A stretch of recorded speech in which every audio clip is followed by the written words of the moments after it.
সবাই কেমন আছেন? এখানে আমার আম্মু আজকে সবজি রান্না করবে।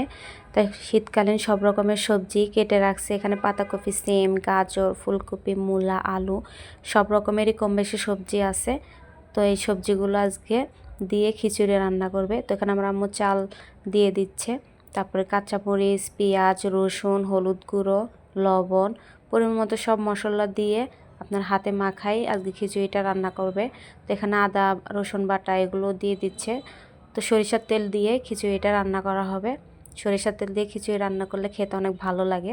তো আমার আম্মু এখানে মাখাই নিচ্ছে, তারপরে একে একে গাজর, ফুলকপি সব ধরনের সবজি দিয়ে দিচ্ছে। তো এগুলো ভালো মতো মাখায় আপনার পানিটা অ্যাড করবে।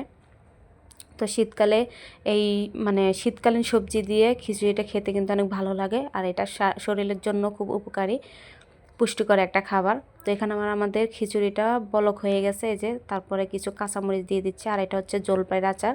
খিচুড়িতে জলপাইয়ের আচার দিলে খেতে অনেক ভালো লাগে।